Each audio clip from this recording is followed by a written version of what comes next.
Hello learners, welcome back to our channel learn with నందు. ఇవాళ క్లాస్లో ఇన్ఫినిటివ్స్ గురించి తెలుసుకుందాం. ఈ ఇన్ఫినిటివ్స్ నేర్చుకోవడం చాలా ముఖ్యం. ఇవి మనకు తెలిసినవి. ఈ ఇన్ఫినిటివ్స్ ముఖ్యంగా టూని వాడతారు. అంటే ఇన్ఫినిటివ్స్ క్రియేట్ అవ్వాలంటే ఈ టూని వాడతారు. టూ అంటే ఏమిటి? మనకి ఏం తెలుసు? టూ అంటే ప్రిపోజిషన్ అని తెలుసు కదా. టూకి మీనింగ్స్ ఏమవుతాయి? కూకి అవుతాయి. అసలు టూ అనే ప్రిపోజిషన్ అంటే ఏమిటి అని అంటే ఆబ్జెక్ట్స్కి ముందరగా యూస్ చేస్తారు ప్రిపోజిషన్స్ కదా. టూ ఎందుకు యూస్ చేస్తాము? అక్కడికి ఇక్కడికి వెళ్ళుటకు యూస్ చేస్తాం కదా. అంటే ఏదైనా ఒక మూమెంట్ జరిగినప్పుడు అది తెలుపుటకు ఈ టూ అనే ప్రిపోజిషన్ని వాడతారు కదా. ఈ ఇన్ఫినిటివ్ క్రియేట్ అవ్వాలంటే ఈ టూ అనే ప్రిపోజిషన్ మనకు చాలా ఇంపార్టెంట్. ఈ టూ అనేది ఇంపార్టెంట్. ఎలా అనంటే ఇన్ఫినిటివ్ క్రియేట్ అవ్వాలంటే టూ ప్లస్ ప్రెజెంట్ వర్బ్ అంటే ఏమిటి? V1 వర్బ్ని మాత్రమే యూస్ చేయాలి. టూ ప్లస్ మళ్ళీ V5 verb, V2 verb, V3 verb అలాంటివి ఏమీ యూస్ చేయకూడదు. ఓన్లీ ప్రెజెంట్ వర్బ్ మాత్రమే, V1 వర్బ్ని మాత్రమే, అది కూడా టూకి మాత్రమే. Two plus V1 verb present verb కాకుండా ఫర్ ప్లస్ V1 వర్బ్ అనేది యూస్ చేయకూడదు. అది ఇన్ఫినిటివ్ అవ్వదు. ఫర్ ప్లస్ V1 వర్బ్ లేదా two plus V2 verb, V3 verb, V5 verb అలాంటివి ఏవి యూస్ చేయకూడదు. ఈ టూ అనే ప్రిపోజిషన్కు ప్రెజెంట్ వర్బ్ V1 వర్బ్ని మాత్రమే యూస్ చేయాలి. ఇదే ఫార్ములా ఇన్ఫినిటివ్కు. అర్థమైందా లర్నర్స్? ఇన్ఫినిటివ్ క్రియేట్ అవ్వాలంటే ఏంటి formula? Two plus present verb V1 equals to infinitive అని అవుతుంది. ఇన్ఫినిటివ్ అంటే మీకు గుర్తుకు రావాల్సింది ఈ ఫార్ములా. ఇది ఫార్ములా లాగానే మీరు గుర్తుపెట్టుకోండి. ఇన్ఫినిటివ్ క్రియేట్ అవ్వాలంటే two plus present verb V1 equals to infinitive అవుతుంది అని మాత్రం ఖచ్చితంగా మీరు గుర్తుపెట్టుకోవాల్సిన విషయము. టూ అనే ప్రిపోజిషనే ఉండాలి, V1 వర్బ్ మాత్రమే ఉండాలి. ఇంకా మిగతా ఏ వర్బ్స్ యూజ్ చేయకూడదు, ఏ ప్రిపోజిషన్స్ కూడా యూజ్ చేయకూడదు.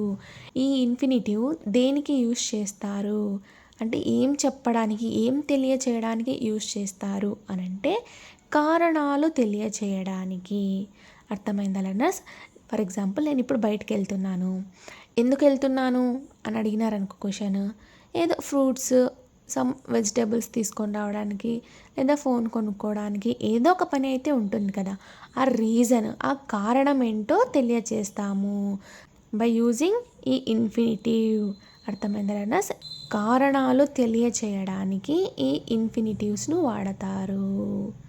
మరి ఈ ఇన్ఫినిటివ్స్ను ఏ సెంటెన్సెస్కు వాడతారు అంటే రన్నింగ్ సెంటెన్సెస్కు వాడతారా లేదా స్టాప్ సెంటెన్సెస్కు వాడతారా అని అంటే వాక్యంతో సంబంధం లేదు. ఏ వాక్యానికైనా సరే మీరు యూస్ చేయవచ్చును. అది ప్రెజెంట్ వాక్యమైనా సరే, పాస్ట్ వాక్యమైనా సరే, ఫ్యూచర్ వాక్యమైనా సరే, వాక్యంతో సంబంధం లేకుండా కారణాలు చెప్పడానికి ఈ ఇన్ఫినిటివ్స్ని వాడతారు. అర్థమైందా లర్నర్స్? ఈ ప్రెజెంట్ వర్బ్ V1 వర్బ్స్ అంటే ఏమవుతాయి అని అంటే ఫర్ ఎగ్జాంపుల్ అంటే డూ అనే హెల్పింగ్ వర్బ్ దాగి ఉంటుంది కదా. అలాంటి వర్బ్స్ని మాత్రమే, అంటే డూ అనే హెల్పింగ్ వర్బ్స్ దాగి ఉన్న వర్బ్స్ని మాత్రమే మనం ప్రెజెంట్ వర్బ్ V1 వర్బ్ అంటారు కదా. అలాంటి వర్బ్స్ని మాత్రమే యూస్ చేయాలి. అర్థమైందా learners? For example learn, cut, put, jump అనేవి V1 వర్బ్సే అవుతాయి కదా. Two plus learn, V1 verb ఏమవుతుంది? లర్న్కు లర్నే అవుతుంది. So learn equals to infinitive అంటే to plus learn equals to infinitive అవుతుంది. టు లర్న్ అనేది ఇన్ఫినిటివ్ అవుతుంది. అర్థమైందా లర్నర్స్? కట్కు ఇన్ఫినిటివ్ ఏమవుతుంది? To plus cut equals to infinitive అంటే టు కట్ అనేది ఇన్ఫినిటివ్ అవుతుంది. పుట్కి ఇన్ఫినిటివ్ ఏమవుతుంది? To plus put equals to to put అవుతుంది, ఇన్ఫినిటివ్ అవుతుంది. జంప్కి ఇన్ఫినిటివ్ ఏమవుతుంది? To plus jump equals to to jump అవుతుంది. టు జంప్ అనేది ఇన్ఫినిటివ్ అవుతుంది. ఇలా ఇన్ఫినిటివ్స్ని క్రియేట్ చేయవచ్చును. అర్థమైందా లర్నర్స్? ఈ ఇన్ఫినిటివ్స్ ఏ సబ్జెక్ట్కైనా వాడచ్చు, ఏ వాక్యాలకైనా సరే మీరు వాడుకోవచ్చు. ఈ ఇన్ఫినిటివ్స్ కారణాలని తెలియచేయడానికి యూస్ చేస్తారు. ఇప్పుడు ఈ ఇన్ఫినిటివ్స్కు కొన్ని ఎగ్జాంపుల్స్ చూద్దాం. చదవడం కోసం, చదవడం ఇంగ్లీష్లో ఏమంటారు? స్టడీ అని అంటారు కదా. కోసం ఇంగ్లీష్లో ఏమంటారు? ఫర్ అని అంటారు. ఫైనల్గా ఈ వాక్యం ఫర్ స్టడీ అవుతుంది. ప్రిపోజిషన్స్ ఎప్పుడైనా సరే ఆబ్జెక్ట్కి ముందరగా యూస్ చేస్తారు. సో ఈ కోసం అనేది ఇటు సైడ్కి వెళ్ళిపోతుంది, ఈ చదవడం అనేది ఇటు సైడ్కి వస్తుంది. ఫైనల్గా ఫర్ స్టడీ అవుతుంది. ఇది ఇన్ఫినిటివ్ కాదు. ఎందుకు చెప్పండి? ఇక్కడ టు ప్లేస్లో ఫర్ అనే ప్రిపోజిషన్ని యూస్ చేసాము. స్టడీ అనేది ప్రెజెంట్ వర్బ్ V1 కదా. ఫర్ అనే ప్రిపోజిషన్కి V1 వర్బ్ యూస్ చేసినాం కదా, ఇది కూడా ఇన్ఫినిటివ్ అవుతుంది కదా అని మీరు అనుకోవచ్చు. అది తప్పు. ఓన్లీ టు అనే ప్రిపోజిషన్కి మాత్రమే V1 వర్బ్ని యాడ్ చేస్తే అది ఇన్ఫినిటివ్ అవుతుంది. అర్థమైందా లెర్నర్స్? ఇది ఫర్ స్టడీ అనేది ఇన్ఫినిటివ్ అవ్వదు. కారణాలు చెప్పడానికి ఖచ్చితంగా ఈ టు ప్లస్ ప్రెజెంట్ వర్బ్ V1ని యూస్ చేయాలి. చదవడం కోసం అంటే ఇది రీజన్ కదా. సో ఇక్కడ టు అనే ప్రిపోజిషన్ని యూస్ చేస్తారు, ఫర్ అనే ప్రిపోజిషన్ని యూస్ చేయరు. ఇది చూడండి వాక్యం. I came India to study. I came India అంటే నేను ఇండియా వచ్చాను. కారణం ఏంటి? టు స్టడీ, చదవడం కోసం. ఇక్కడ ఫర్ స్టడీ అనకూడదు, ఎందుకంటే ఇన్ఫినిటివ్స్కి టు ప్లస్ ప్రెజెంట్ వర్బ్ని మాత్రమే యూస్ చేయాలి కనుక ఇది ఫర్ స్టడీ అనేది పనికి రాదు. మీరు కూడా ఇలా యూస్ చేయకూడదు. ఈ ఫార్ములానే మీరు ఫాలో అవ్వాలి. ఇది కారణానికి తెలుపుతుంది కాబట్టి టు స్టడీ అవుతుంది, ఫర్ స్టడీ అనరాదు. అర్థమైందా learners? I came India to study, చదవడం కోసం నేను ఇండియా వచ్చాను అని అర్థం కదా. ఇది కారణాన్ని తెలుపుతుంది. అర్థమైందా లెర్నర్స్? ఐ అనేది సబ్జెక్ట్ అవుతుంది, కేమ్ అనేది V2 వర్బ్ అవుతుంది, టు స్టడీ అనేది ఇక్కడ ఇన్ఫినిటివ్ అవుతుంది. అర్థమైందా లెర్నర్స్? మరి ఇది కూడా వర్బే కదా, ఇది కూడా వర్బే కదా. మరి ఇవి రెండిట్లో ఏది మెయిన్ వర్బ్ అని అంటే మనం లెక్కలోకి తీసుకోవాల్సింది మాత్రం ఈ కేమ్ అనే V2 వర్బ్ని మాత్రమే. టు ప్లస్ అంటే టు ప్రిపోజిషన్ తర్వాత వచ్చిన ఇన్ఫినిటివ్లో ఉన్న వర్బ్ని మనం మెయిన్ వర్బ్గా కన్సిడర్ చేయము. ఓన్లీ ఇది కారణాలు తెలియచేయడానికి మాత్రమే యూస్ చేస్తారు కనుక ఈ కేమ్ అనేది మెయిన్ వర్బ్ అవుతుంది, V2 వర్బ్ అవుతుంది. దీన్ని మనం లెక్కలోకి తీసుకుంటాము.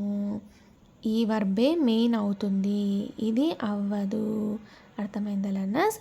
స్టడీ అనేది వర్బ్గా మనం కన్సిడర్ చేయము, కేమ్ అనేది మాత్రమే కన్సిడర్ చేస్తాము. టు పక్కన ఉండే ప్రెజెంట్ వర్బ్ V1 వర్బ్ని ఎప్పటికీ మనం వర్బ్గా కన్సిడర్ చెయ్యము. ఇలా ఇన్ఫినిటివ్స్ వచ్చినప్పుడు మాత్రమే.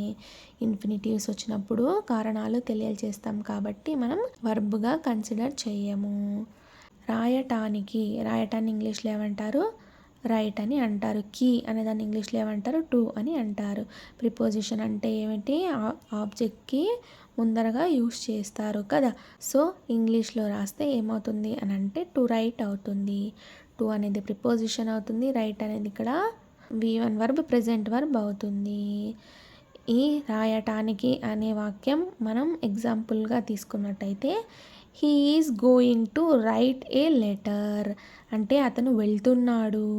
కారణం ఏమిటి? టు రైట్ ఏ లెటర్ అంటే లెటర్ని రాయడానికి అతను వెళ్తున్నాడు అని అర్థం కదా. అతను వెళ్తున్నాడు, కారణం ఏంటి? రీజన్ ఏంటి? ఎందుకు వెళ్తున్నాడు అతను అని అంటే టు రైట్ ఏ లెటర్ అంటే ఉత్తరం రాయడం కోసం అతడు వెళ్తున్నాడు.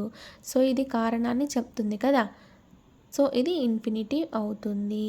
టు ప్లస్ రైట్ అనేది V1 వర్బ్ అవుతుంది. సో ఇది ఇన్ఫినిటివ్ అవుతుంది. ఎందుకు వెళ్తున్నాడు అంటే కారణం చెప్తాము కనుక ఇది ఇన్ఫినిటివ్ అవుతుంది. అర్థమైందా లెర్నర్స్? హీ అనేది సబ్జెక్ట్ అవుతుంది, థర్డ్ పర్సన్ సింగులర్ అవుతుంది.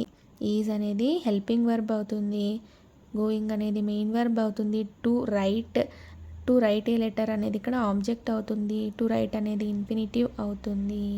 ఇక్కడ రైట్ అనేది వర్బ్గా కన్సిడర్ చెయ్యము, ఎందుకంటే ఇది ఇన్ఫినిటివ్గానే మనం కన్సిడర్ చేస్తాము. గోయింగ్ అనేది ఇక్కడ మెయిన్ వర్బ్ అవుతుంది. అర్థమైందా లెర్నర్స్? టు పక్కన వచ్చే వర్బ్స్ని మనం నిజమైన వర్బ్స్గా కన్సిడర్ చేయము.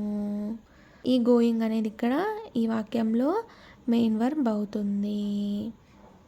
మనం మామూలుగా టూని ప్రిపోజిషన్గా వాడతాము కదా, అంటే అక్కడికి ఇక్కడికి వెళ్ళుటకు ఈ ప్రిపోజిషన్ని వాడతాము. అంటే కాలేజ్కి వెళ్తున్నాను అంటే కాలేజ్కి అనే దాన్ని ఇంగ్లీష్లో ఏమంటారు, టు కాలేజ్ అని అంటారు. అంటే నౌన్స్కి వాడినాము. ఇంతకుముందు అంతా మనము నౌన్స్కి వాడినాం కదా, అంటే కాలేజ్ అనేది నేమ్ కాబట్టి ఈ టు అనే ప్రిపోజిషన్ని నౌన్స్కి వాడినాము. ఎక్కడికి వెళ్తున్నాం అంటే సినిమా, టు సినిమా అనేది నౌన్ అవుతుంది, టు అనేది ప్రిపోజిషన్.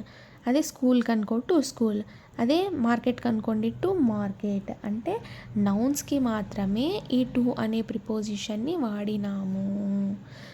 టు అంటే ఏంటి, అక్కడికి ఇక్కడికి వెళ్ళుటకు మనం ఈ టు అనే ప్రిపోజిషన్ని ప్రీవియస్గా వాడినాము అని అర్థమైందా లెర్నర్స్? కానీ ఇన్ఫినిటివ్స్కి వచ్చేసరికి 2+V1గా వాడతాము. 2+ ప్రెజెంట్ వర్బ్గా వాడితే అది ఇన్ఫినిటివ్ అవుతుంది. అర్థమైందా లెర్నర్స్? ప్రీవియస్గా మనం టూని ప్రిపోజిషన్గా యూస్ చేసాము. అంటే అక్కడికి ఇక్కడికి మూమెంట్ జరిగినప్పుడు దాన్ని తెలియచేయడానికి ఈ టు అనే ప్రిపోజిషన్ని యూస్ చేసాము. బట్ ఇప్పుడు ఇన్ఫినిటివ్స్కి మాత్రం 2+V1 2+ ప్రెజెంట్ వర్బ్గా మనం ఈ టూను వాడుకుంటాము అని అర్థమైందా లెర్నర్స్? ఇన్ఫినిటివ్కు ఈ టు అనే ప్రిపోజిషన్ని వాడతాము. చూడటానికి అనేది ఇంగ్లీష్లో ఏమవుతుంది అంటే టు సీ అవుతుంది. చూడటాన్ని ఇంగ్లీష్లో ఏమంటారు, సీ అని అంటారు. కీని ఇంగ్లీష్లో ఏమంటారు, టు అని అంటారు కదా. ఈ కీ అనేది ఇటు సైడ్ వెళ్ళిపోతుంది, చూడటాన్ని అనేది ఇటు సైడ్కి వెళ్ళిపోతుంది. ఫైనల్గా ఇది టు సీ అవుతుంది. టు అనేది ప్రిపోజిషన్ అవుతుంది, సి అనేది V1 వర్బ్ అవుతుంది. సో ఇది ఇన్ఫినిటివ్ అవుతుంది. దీంతో ఒక వాక్యం ఎగ్జాంపుల్గా చూద్దాం. I wanted to see that movie అంటే ఆ సినిమా చూడటానికి నేను కోరుకున్నాను అని అర్థం కదా.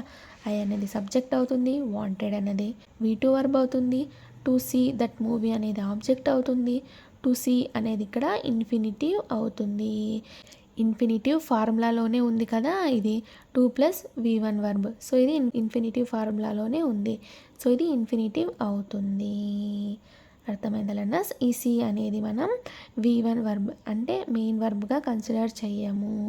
వాంటెడ్ అనేది మాత్రమే మనకు ముఖ్యమైన ఇంపార్టెంట్ అయిన వర్బ్గా మనం కన్సిడర్ చేస్తామన్నమాట. ఎగరటానికి అనే దాన్ని ఇంగ్లీష్లో ఏమంటారు, టు ఫ్లై అని అంటారు. ఈ టు ఫ్లై అనే దానికి ఎగ్జాంపుల్గా ఒక వాక్యం తీసుకున్నట్టయితే హీ హెజిటేట్స్ టు ఫ్లై అంటే అతను సంకోచిస్తున్నాడు ఎగరటానికి అని అర్థం కదా. హెజిటేట్ అంటే ఏమిటి మీనింగ్, సంకోచించుట అంటే అతను జంకుతున్నాడు, ఎగరటానికి అతడు జంకుతున్నాడు అని అర్థం. టు ఫ్లై ఇది అనేది ఇన్ఫినిటివ్ అవుతుంది. చూసారా, ఇక్కడ కారణాన్ని తెలుపుతుంది. అతను సంకోచిస్తున్నాడు, దేనికి సంకోచిస్తున్నాడు, ఎందుకు, రీజన్ ఏంటి అని అంటే టు ఫ్లై ఎగరటానికి కోసం అతడు సంకోచిస్తున్నాడు. అర్థమైందా లెర్నర్స్? ఈ ఇన్ఫినిటివ్స్ అనేవి కారణాలు చెప్పడానికి యూస్ చేస్తారన్నమాట. హీ అనేది థర్డ్ పర్సన్ సింగులర్ అవుతుంది. హెజిటేట్స్ అనేది V5 వర్బ్ అవుతుంది. టు ఫ్లై అనేది ఇక్కడ ఇన్ఫినిటివ్ అవుతుంది కదా. ఏదైనా కారణానికి చెప్పడానికి ఇన్ఫినిటివ్ని వాడతారు. అర్థమైందా లెర్నర్స్? ఏదైనా రీజన్ చెప్పడానికి ఈ ఇన్ఫినిటివ్స్ని వాడతారు. ఇవ్వడానికి అనే దాన్ని ఇంగ్లీష్లో ఏమంటారు, టు గివ్ అని అంటారు. ఈ టు గివ్తో ఒక వాక్యం చూద్దాం. I am going to give money. I am going అంటే నేను వెళ్తూ ఉన్నాను. ఎక్కడికి వెళ్తున్నావు, ఎక్కడికి వెళ్తున్నావు అంటే టు గివ్ మనీ, మనీ ఇవ్వడానికి. ఇది నేను ఎక్కడికి వెళ్తున్నాను అనే దానికి రీజన్ చెప్పింది కదా. సో ఇది ఇన్ఫినిటివ్ అవుతుంది. నేను వెళ్తున్నాను డబ్బులు ఇవ్వడానికి అని అర్థం. ఐ అనేది సబ్జెక్ట్ అవుతుంది, యామ్ అనేది హెల్పింగ్ వర్బ్ అవుతుంది, గోయింగ్ అనేది మెయిన్ వర్బ్ అవుతుంది, టు గివ్ మనీ అనేది ఇక్కడ ఆబ్జెక్ట్ అవుతుంది.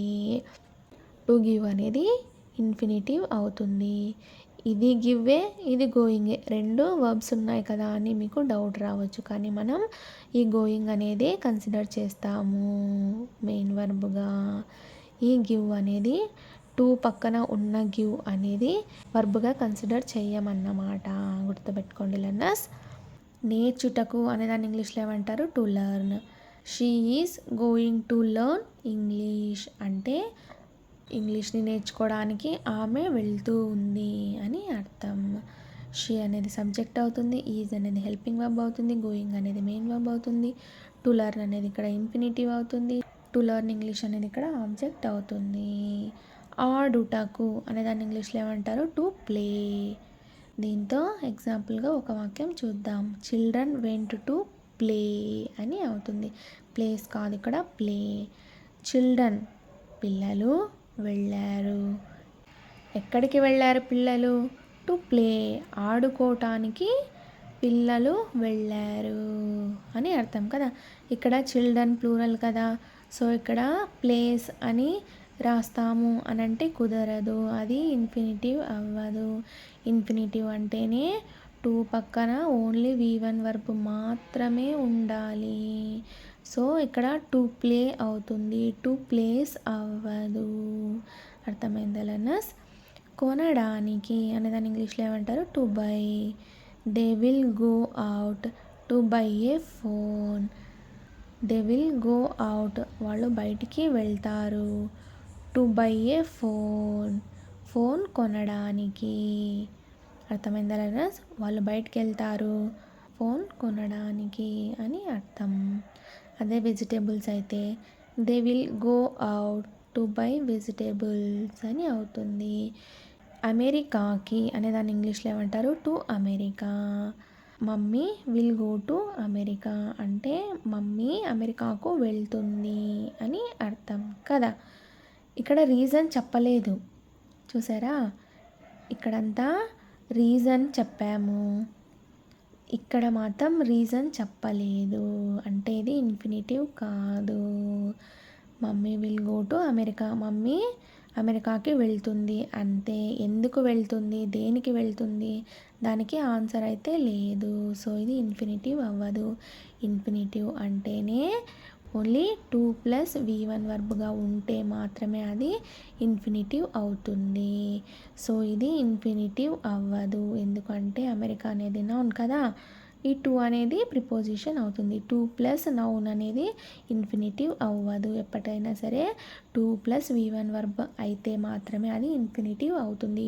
కారణం తెలియచేయడానికి ఈ ఇన్ఫినిటివ్స్ని వాడతారు. అర్థమైందా లెర్నర్స్?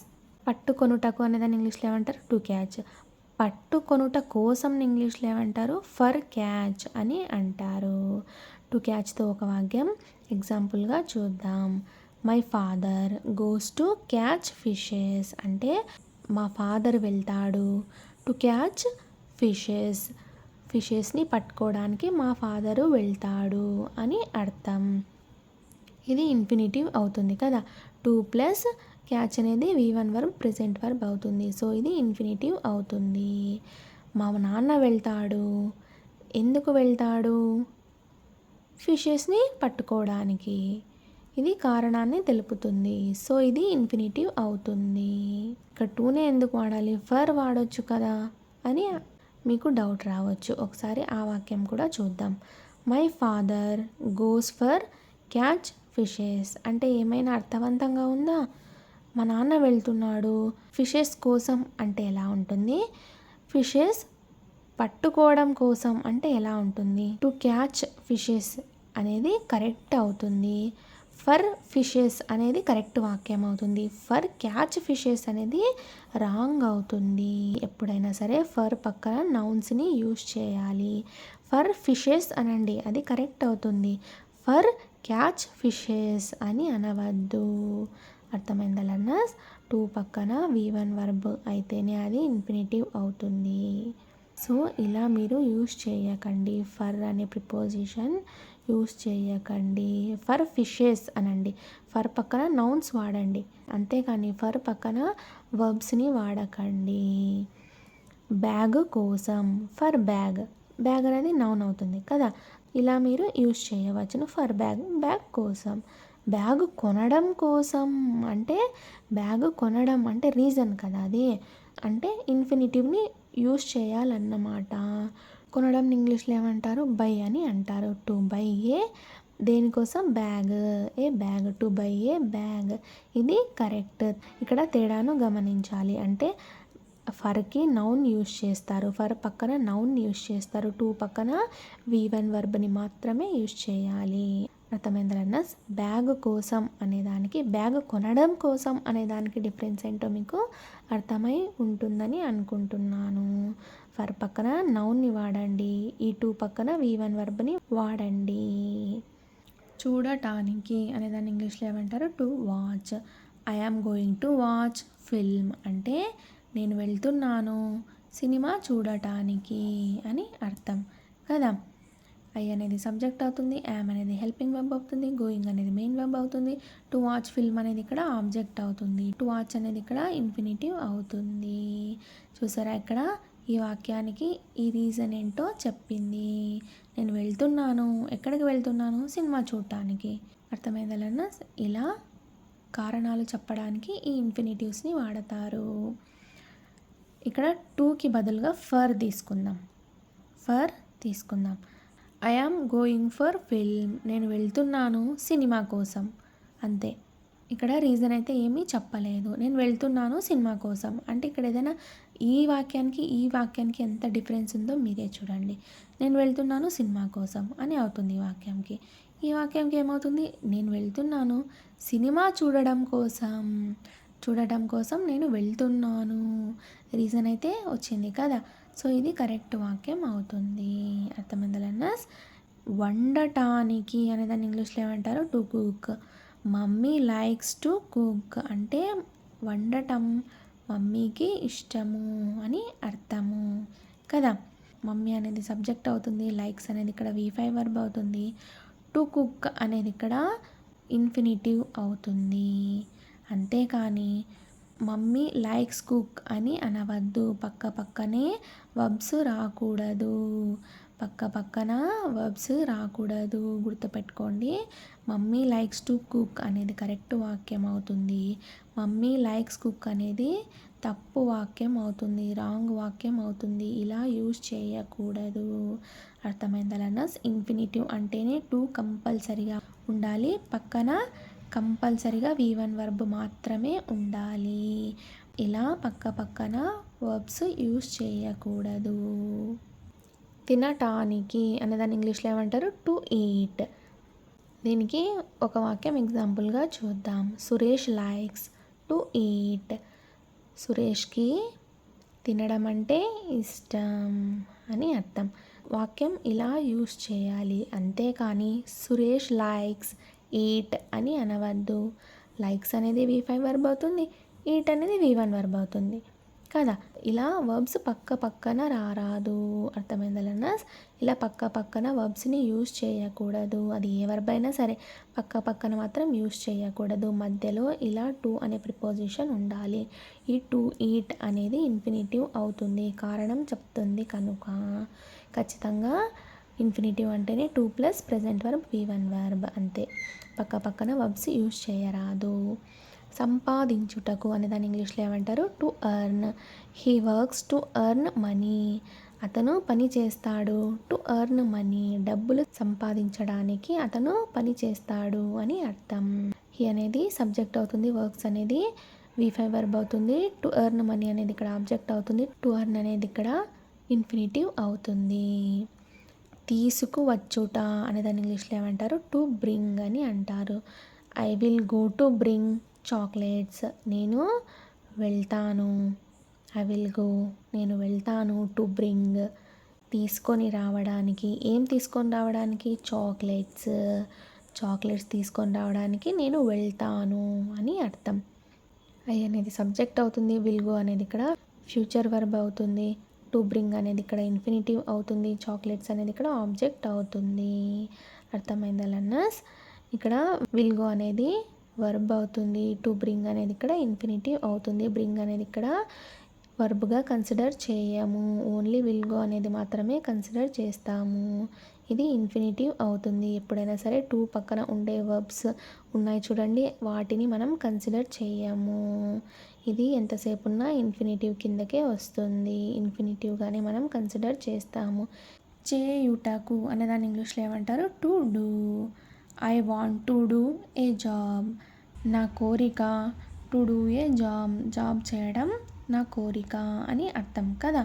ఇక్కడ ఐ అనేది సబ్జెక్ట్ అవుతుంది, వాంట్ అనేది ఇక్కడ వర్బ్ అవుతుంది, టు డూ ఏ జాబ్ అనేది ఇక్కడ ఆబ్జెక్ట్ అవుతుంది, టు డూ అనేది ఇన్ఫినిటివ్ అవుతుంది. అర్థమైందా లెర్నర్స్? ఫైనల్గా ఇన్ఫినిటివ్స్ క్రియేట్ అవ్వాలంటే ఏంటి formula? 2+V1 verb, 2+ present verb ఇన్ఫినిటివ్కు ఫార్ములా. ఇది కంపల్సరీగా గుర్తుపెట్టుకోండి. అండ్ ఇది ఏ టెన్స్లో యూస్ చేస్తారు అని అంటే ఏ టెన్స్లో అయినా వాడచ్చు. రీజన్ చెప్పడానికి టెన్స్తో సంబంధం లేదు, ఏ టెన్స్కైనా మీరు యూస్ చేయవచ్చును. రన్నింగ్ అయినా సరే, స్టాప్ వాక్యాలకైనా సరే. వాక్యం ప్రెజెంట్లో అయినా ఉండనివ్వండి, పాస్ట్లో అయినా ఉండనివ్వండి, ఫ్యూచర్లో అయినా ఉండనివ్వండి, ఏ టెన్స్లో ఉన్నా సరే ఈ ఇన్ఫినిటివ్స్ని మీరు యూస్ చేయవచ్చును. కారణాలకి వాడతారు, వర్బ్గా కాదు. ఈ ఇన్ఫినిటివ్స్ కారణాలు చెప్పడానికి వాడతారు, వర్బ్గా మనం కన్సిడర్ చేయము. అర్థమైందా లెర్నర్స్? నెక్స్ట్ వీడియోలో ఈ ఇన్ఫినిటివ్స్ అనేది సబ్జెక్ట్గా ఎలా యూస్ చేస్తారు అనేది తెలుసుకుందాం. Thank you so much for watching this video. Please subscribe to Learn with Nandu channel for more videos. Thank you.